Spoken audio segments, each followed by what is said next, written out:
Okay, thanks everybody, and thank you to Padraic and Scott, Mark Trotter, who I think is out there or was, and everybody else at REEI who's helped put together this roundtable. There's so many provocations that come from the original query that Scott and Dan Cole produced, and then to respond to the responses to the provocation is quite intimidating, but I'm going to hit some of the high points of things that provoked me from the responses to the provocation, maybe to help set the stage to think about energy security from the perspective of countries in the former Eastern Bloc. And I think Peter Thompson's presentation to you, his comments will be especially enlightening with respect to this. But this data is a little bit old. It comes from the Energy Information Agency and an older paper by Gelb, data from 2004, and it shows you the distinction I want to make here is the vulnerabilities that countries have. We'll call them old European Union countries versus new European countries. That 29 or 30 or so countries that constitute Europe now, or the European Union, really have different or differential vulnerabilities to how they get their natural gas, and it's coming from Russia. So this shows you the rather wide variance for some of the older countries, but for the newer member states, the dependence on Russian gas is really substantial. And this creates interesting internal dynamics for politics in the European context.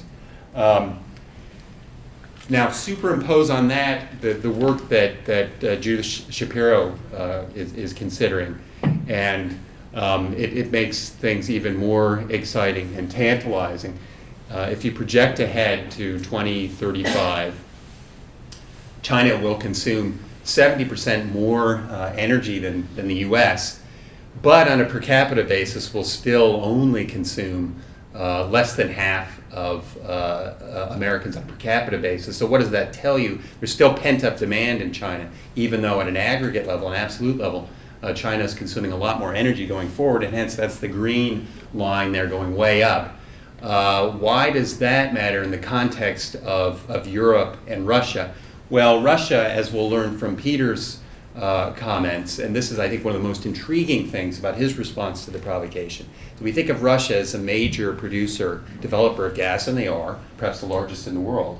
But going forward, as Peter Thompson will show you, they're not unlikely to have gas shortages. And where will they get that gas? Meanwhile, China has great demand for gas. Now, they can develop their own gas deposits, and Russia is very much underinvested in terms of producing at an optimum level natural gas in that country. So Russia currently underinvests in gas production, and if holding everything constant, they're likely to face gas shortages going forward. That's going to be problematic for Europe to the extent that they are not diversified in terms of their sources of gas supply. So the implications for Europe, I would propose, the problems that Europe had in 2006, 2009 with the sort of bilateral competition between Russia and Ukraine being the key transit state for gas. Belarus also is a transit country for Russian gas. May seem quaint by 2035 if Europe can't straighten out and figure out its own way to diversify its own gas demand supply framework. So one of the things that Peter will also touch on, I think, in his presentation is this exciting, potentially revolutionary, what people call game-changing business of hydraulically fracturing shale gas. And we're doing that in the United States, I think down in the US, up to maybe 25% of our natural gas, almost overnight, over the past 3 to 5 years, is now coming from shale gas production. And that has implications for Europe too, because Europe has its own deposits of shale gas. But as much as you see this bonanza of shale gas production in the United States, I don't think it will be the same as, I don't think you'll see the same scenario necessarily playing out in Europe. We'll see what Peter Thompson has to say about that. I think he, based on what I heard yesterday, he would essentially agree. The geology is a little bit different in places like Poland, which have pretty good deposits of natural gas. The stratigraphy is a bit different, and the gas is deeper, a little more difficult to get access to. Europe has less expertise doing the business of drilling for gas. Now that can be addressed by clever foreign direct investment, and they can probably overcome the engineering challenge with some outside expertise. The pipeline network schema is a little less attractive. It's not as dense, it's not as busy as it is in the United States. So piping gas, as we learned yesterday in another presentation that Peter made, is expensive. And so that's not a trivial investment puzzle for the Europeans to address. And then European Union directives governing fracturing of gas, to the extent that they are addressed explicitly in current EU directives or dealt with indirectly in other directives, in aggregate are somewhat more strict than the statutes governing hydraulic fracturing of gas in the US.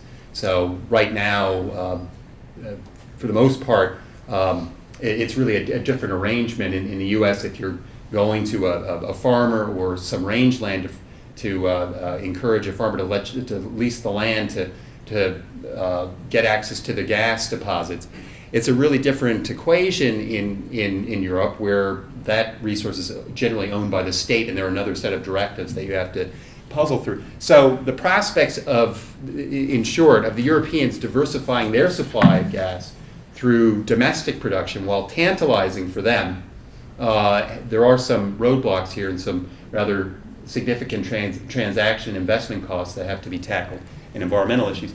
That said, going forward, don't be surprised if you see some interesting politics playing out in the European context between the East and the West. The deposits are somewhat more promising for natural gas in the East, Ukraine, Poland in particular, versus the West. So I can imagine this tension between Brussels and some of the newer European states with respect to this issue. I'm interested to hear what Peter Rutland, Professor Rutland may have to say about that. And also, there might be some interesting dynamics in terms of an Anglo-continental European rift, because Great Britain also has decent deposits of shale gas.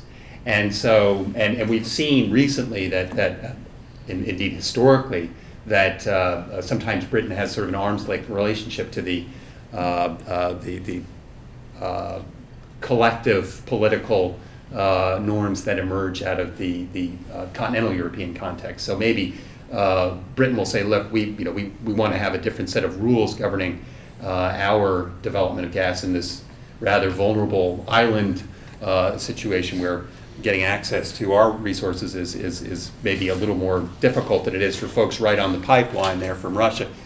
And then finally, something interesting going forward, and comes from the provocation, is the prospects of alternative energy, which really haven't been very well developed, except, for example, the feed-in tariff schema in Germany is a notable exception. There are other countries that also have incentives to produce alternative energy. But when you look, just strictly speaking, at a map of solar radiation in the European continent, Germany isn't particularly favorably disposed, and yet they are producing quite a bit of electricity from solar. Poland has about the same kind of not terribly blessed situation. But take a look at, say, Spain or Portugal, Turkey. They're rather in a rather good situation geographically when it comes to solar. So that may be in the offing for them in a more full-blown way than we might imagine now.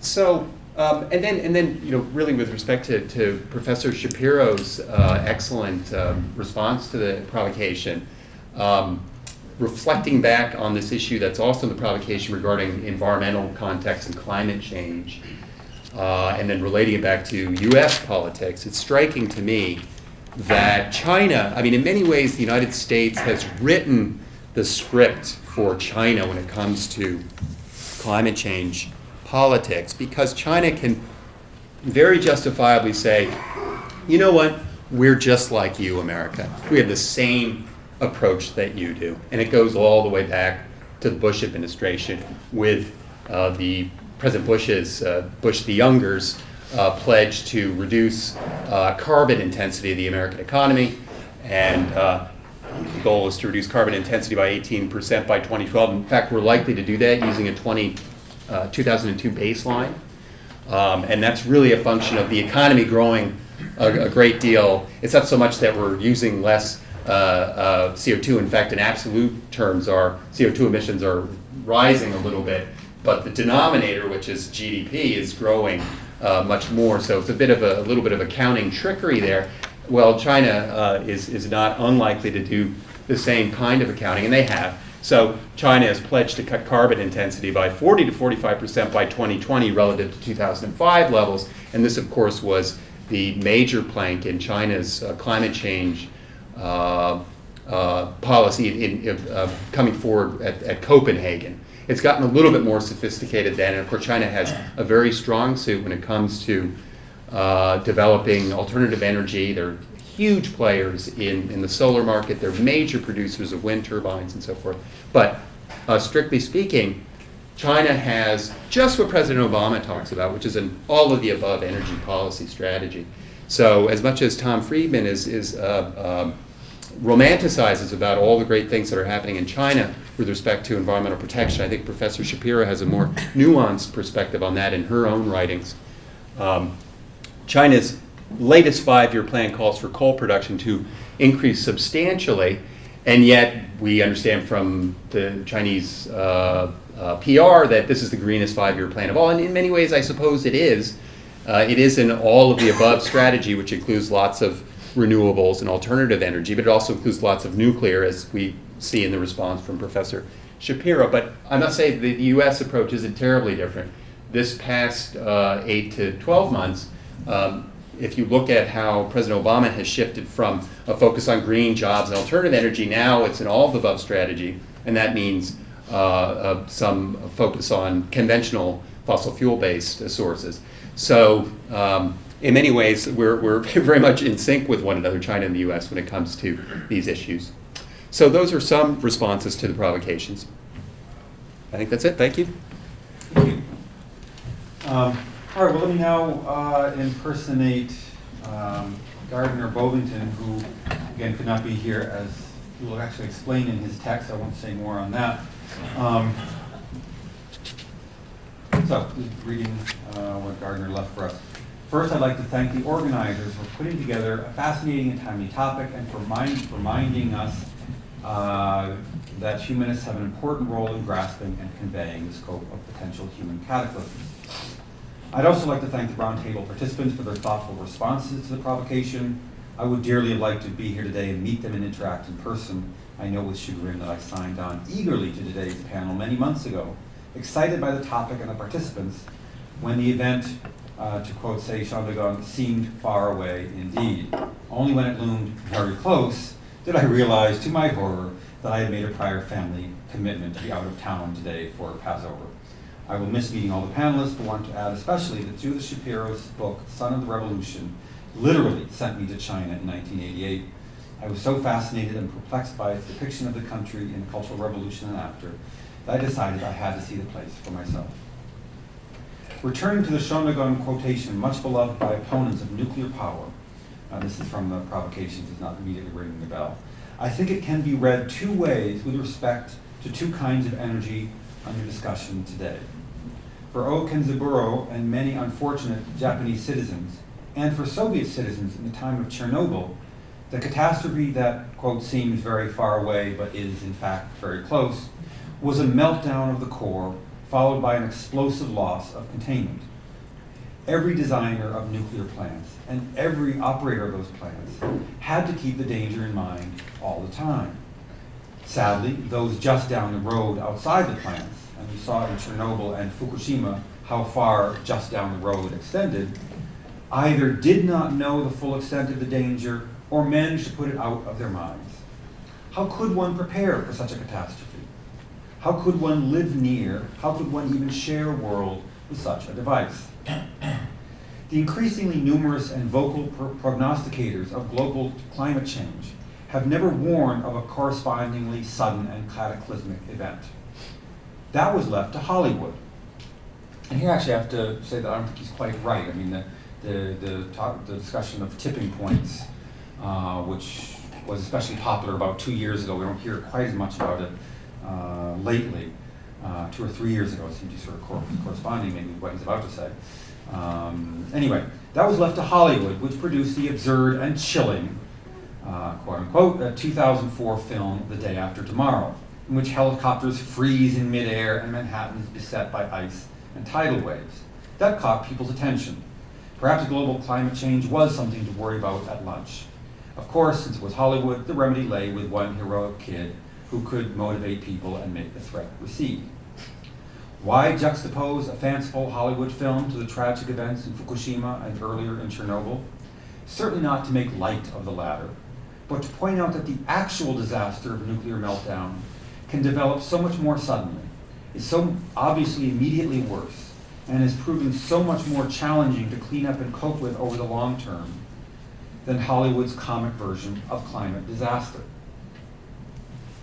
The second reading of Schonegun's line, as I see it, is the more responsible vision of climate change, which recognizes that it develops slowly and cumulatively, and that precisely because the cataclysm it anticipates is so distant and so abstract, it's very difficult to get people to worry about seriously now.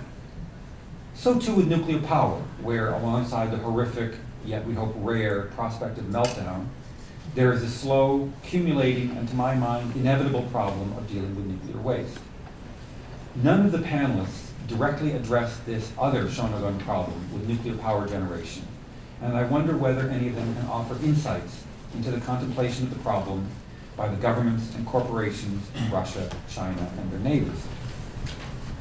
To be clear, I'm raising this concern not just as an opponent of nuclear power, which I am, but as a social scientist alert to the dangers of technologies with large immediate payoffs and temporarily distant, but possibly still larger costs.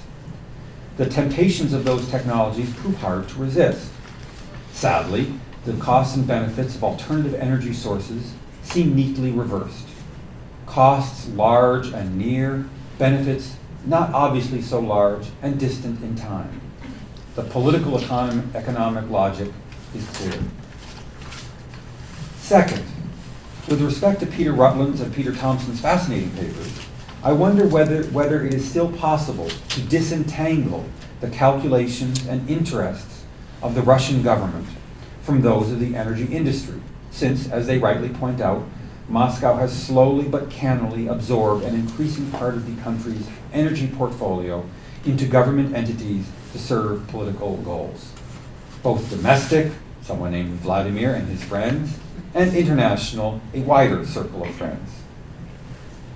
Having raised the matter of the political logic of choices where costs and benefits are widely separated in time, I wonder too about cases where different groups shoulder costs and benefits.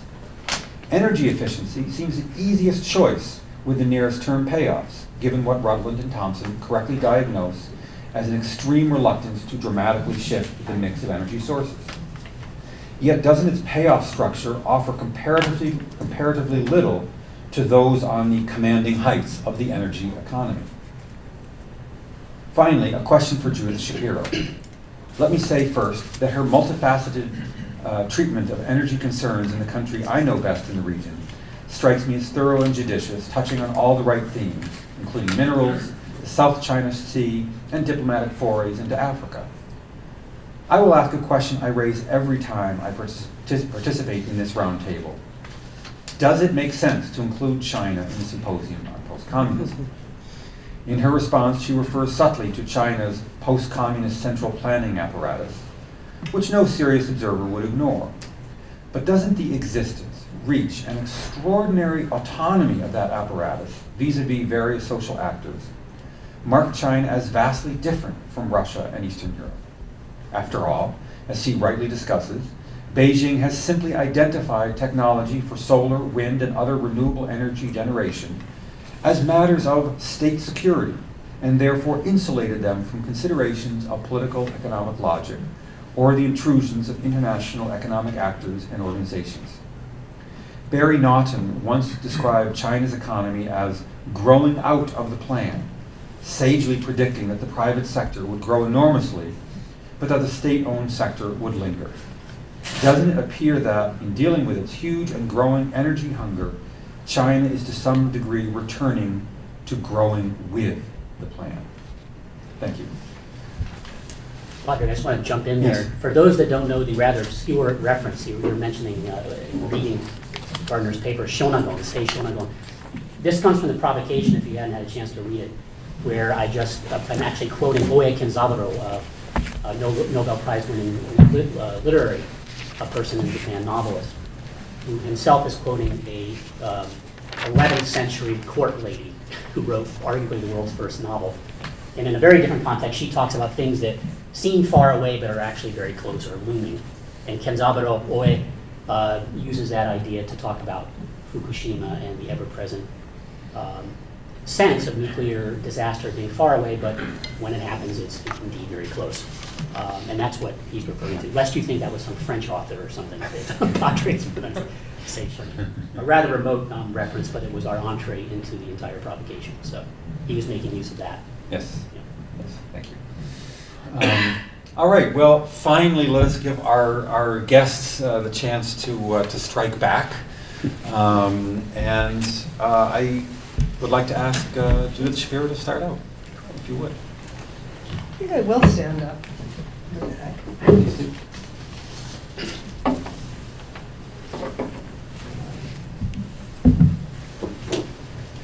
Hi, everybody. It's really great to be here. I've never been to Bloomington, so to be here and to be part of such an innovative structure is very exciting. I agree it's very wide-ranging, and I'm not quite sure why I'm here as a China hand, but China is definitely the big kid on the block as far as energy is concerned these days, so I'm grateful to be here. And I thought maybe in the few minutes that I have, I would resound, if it's okay, a couple of the themes of my response to the provocation in light of the new comments. And this is like an Escher kind of a cartoon, but I think that maybe not everybody read everything. So what really struck me about the provocation was the question of risk and calculus of risk. And one of the things that I do with my students as best I can is try to put them in the shoes of policymakers, and especially in the case of the Chinese policymakers, I try to give my students an understanding of how bad all the choices are. So if we think in terms of risk to the Chinese government as it stands now, well, one thing we want to do is make sure we don't equate the whole government with itself. There are different elements of the Chinese government that are very, very environmentally minded. The 5-year plans have very, very strong references to sustainable development, more so than in the West.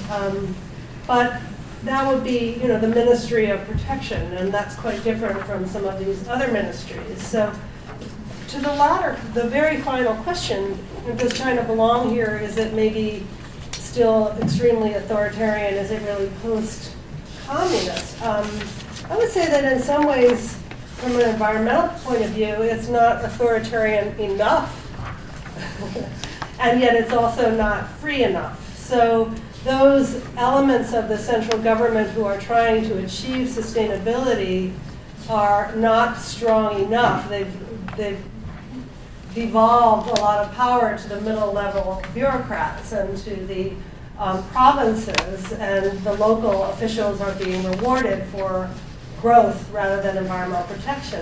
And at the same time, civil society is much too weak, even though there are tremendous changes, unbelievable changes in the last decade, but civil society is still very sharply constrained, and it's still quite dangerous to be an activist. So what I want to convey to my students above all is that the Chinese government is in a very difficult position, because in order to hold on to its fragile legitimacy, the Chinese Communist Party has to continue to raise people's standards of living. And that change in standards of living hasn't even begun in much of the whole huge western part of the country. So at the same time, I don't know how many of you have heard, some of you students may not have heard about so-called environmental Kuznets curve theory, but there's a theory that says that as the middle classes emerge in developing countries, they will no longer put up with getting cancer from the air they breathe, and so they develop pressure strong enough to level out the extent of the pollution. So whether or not that works in the Chinese case, what we're seeing is in some of the big cities a very activated middle class protesting against, say, PX plants or other kinds of factories, and the government then shutting them down. So one of the main points of my work is to say that this government that is in a very difficult position and wants now to deliver not only improved standard of living, but also cleaner standards of living, is being forced more and more to displace environmental harm into the vulnerable, often minority-occupied western part of the country. And even there, civil society is becoming tremendously active in fighting big dams. And I want to talk about some of the other risks to other involved in choosing other kinds of energy sources besides nuclear in a second. But so what seems to be happening to me is that China as the big kid, at least in the Southeast Asia bloc and to its neighbors in Central Asia, is increasingly displacing environmental harm not only to the vulnerable western part of the country, but overseas. So we're building more, we Chinese government, are building more and more dams just across the border of the Lancang or the Mekong River. And we're threatening to dam the Brahmaputra, which is insane for relations between China and India. In fact, there are conflicts over water between China and almost all of its neighbors. And yet, from where the Chinese government is sitting right now, displacing this environmental harm to its neighbors appears to be the least bad choice. Okay. So another thing that really struck me about the provocation was completely understandable. Fukushima happened, everybody's, oh my God, China's building all these nuclear power plants. Look at their horrible safety record with coal mines. Do we want the Chinese to be handling nuclear power at this scale when they can't even, keep fires out of their sweatshops? So the answer, of course, is no. And yet, again, it's a sort of least bad choice from the Chinese governmental point of view. The argument is always that the Japanese nuclear technology was really out of date and the Chinese are now going to be building all of these new plants with the latest technology. But what's of tremendous concern is that so many of these plants are going to be built in nuclear-prone areas in the West. And so that's of tremendous concern. Even the old nuclear plant, the Daya plant, which was built by the French just across the border from Hong Kong, is very scary because it's so close to intensely populated centers. So, I just came from a meeting maybe 3 weeks ago in Geneva, New York, where the main thrust of the meeting was being so worried about the risks involved in hydropower. And here we are talking about nuclear. So, and of course, for my students, climate change is the worst of all. And I have to say that, Matt, you seemed thrilled about fracking, and I don't think that the world that I'm coming from is not thrilled about fracking. No, I mentioned it in the context of European right. prospects of diversifying their energy. Exciting new technology.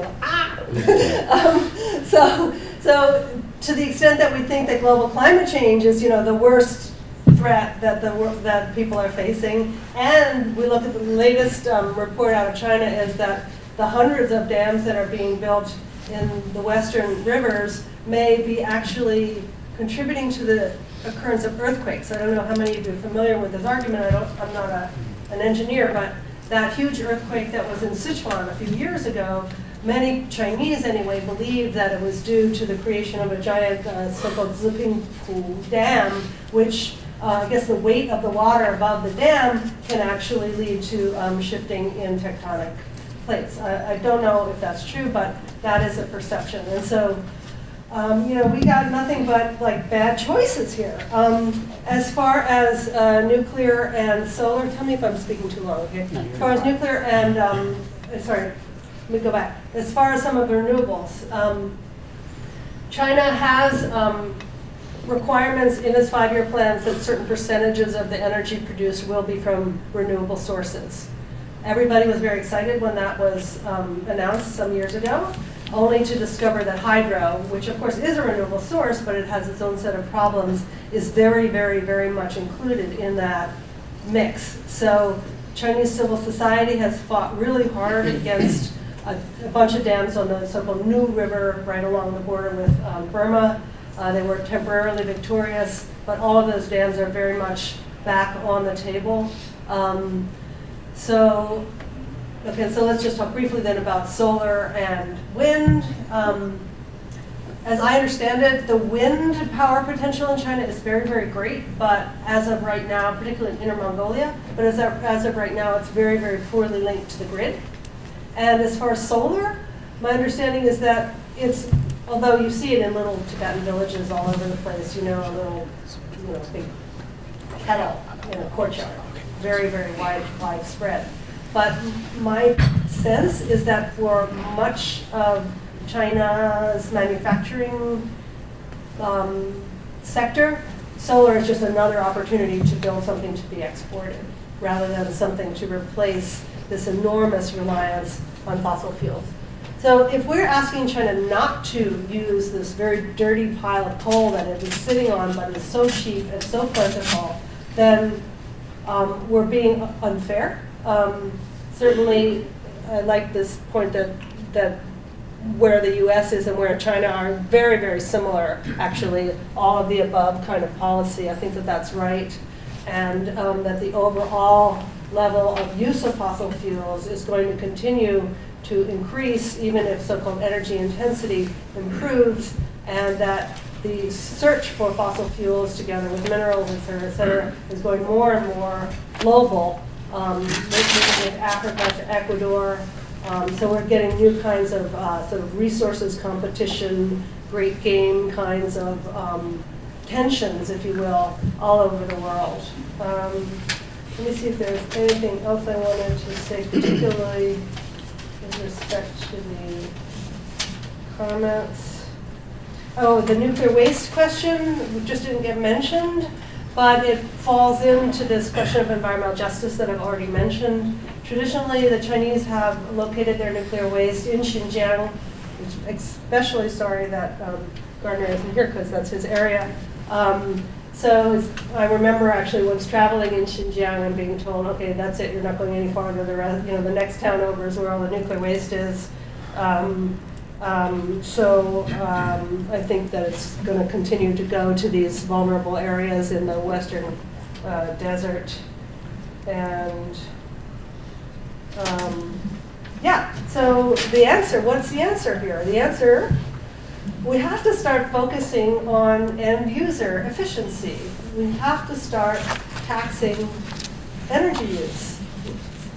The Chinese nowadays, they're still so pleased to finally have entered the world of the developed nations that they light up their whole city at night. They light up every bridge. They're, if you've ever been to China as a guest, in the summer, they'll turn up the air conditioning so you're freezing to death just to show that they can and that they're a good host. So there's a long way to go. I've been there, I promise. There's a long way to go as far as energy efficiency, and that's the low-hanging fruit, I think, as far as China is concerned. Yeah, thank you. Thank you very much.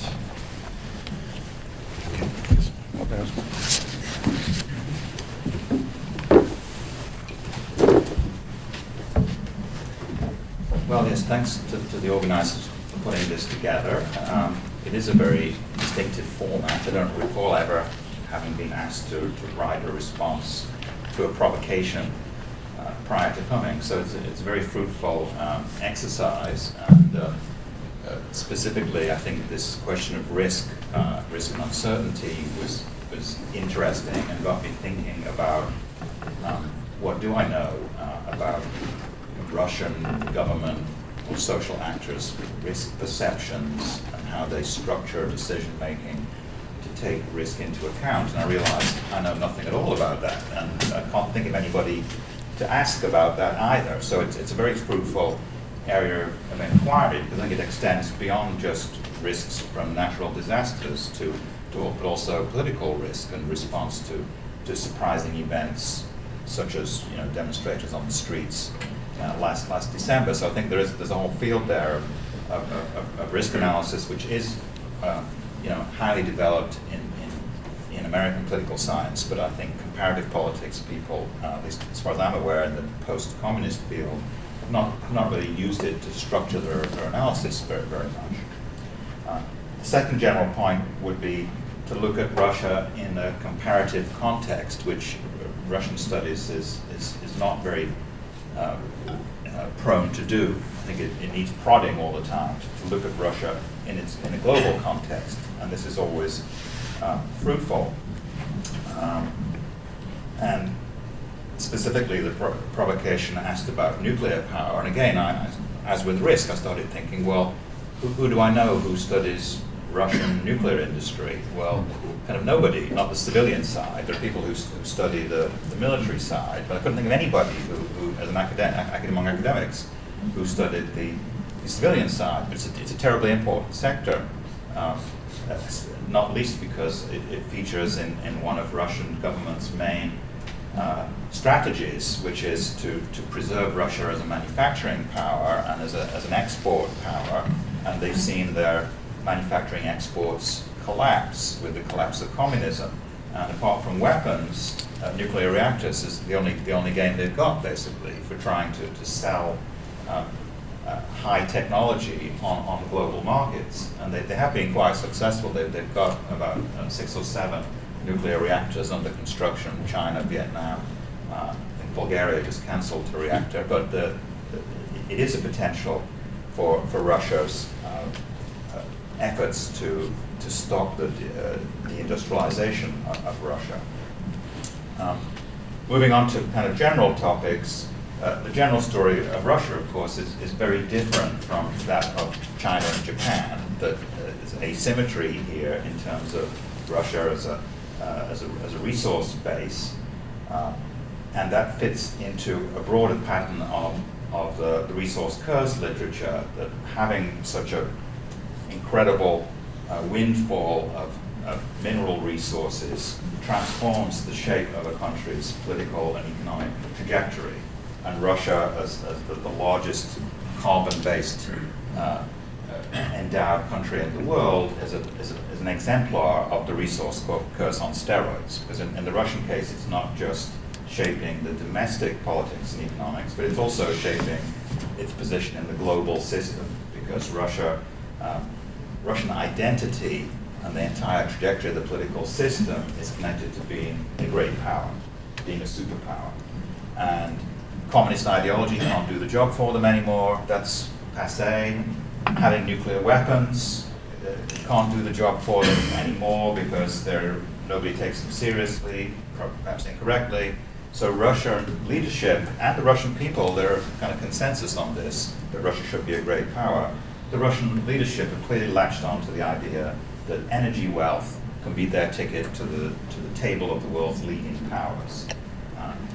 And so this is tremendously important for Russia to exploit its oil and gas potential, plus nuclear, plus hydro, which hydro is also important in Russia. It generates just as much electricity as nuclear, and they are very interested in building more hydro plants and exporting that electricity to China, to Central Asia, and Finland, anywhere else that's nearby that can buy it. But that pattern is clear, and the pattern of the resource curse within Russia as well, the distorting effects that $350 billion a year of oil and gas exports has on the governmental structure, on the already weak civil society, on the already decrepit political party system. Those effects are all very clear in the Russian case. The distorting effects of the resource curse on the political institutions. When you look at it in a global perspective, an international perspective, it's also a very negative effect because Russia is not interested in having more conservation measures introduced in the country, in having accurate price for carbon, reflecting the full externalities of carbon inside the country. Within the country, all they want to do is spread around those rents from the resource exports. So they're not caring about efficiency or long-term impact as far as the domestic politics are concerned. So Russia is a spoiler, I would say, in terms of efforts to tackle global warming on the international stage. And that will continue into the foreseeable future, as far as I can tell. They did eventually sign on to Kyoto, of course, in 2004 as part of a kind of deal with the European Union to get EU support for Russia's WTO entry.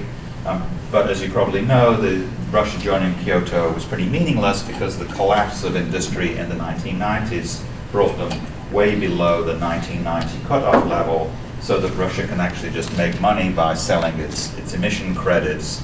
And that's also having kind of spoiler effect because they've been dumping so many emission credits on the market that it caused the price to collapse. So I see no light at the end of the tunnel, really, in terms of Russia as a participant in global efforts to tackle climate change. Moving on to some of the specific points in the responses to the provocations response, or whatever it was, things that we heard this morning. Gardner's comments mentioned the Hollywood images of global catastrophe, but he didn't mention the movie 3 Mile Island, which I mentioned this to my students last month, and none of them had heard of 3 Mile Island. They didn't even know what the China Syndrome meant. I explained, sorry, I mean the China Syndrome movie, Yes. The Jane Fonda film called China Syndrome, about an accident that was released. The movie was released in 1979, I think 6 weeks before the 3 Mile Island disaster. So here Hollywood kind of was prophetic. And my students had never heard of the China Syndrome. They'd heard of the 3 Mile Island accident, but they hadn't heard of the movie, they hadn't heard of the concept of the China Syndrome, which just brought home to me how quickly we forget things and how short our memory spans are. That I guess Fukushima has reminded us that meltdowns can and do happen. But the impact of Chernobyl on Russian energy policy has been substantial. I mean, it's connected also to a collapse of investment opportunities, but Russia did go through a hiatus of nuclear reactor building, and they did certainly didn't go ahead with any new RBMK reactors, and then just last month they decided to cancel the one remaining RBMK Chernobyl-type reactor that was still being built over a 20-year period, and it was 70% completed, so they had like $2.5 billion worth of investments in this Kursk reactor, and last month they did finally decide not to complete it, to terminate the project.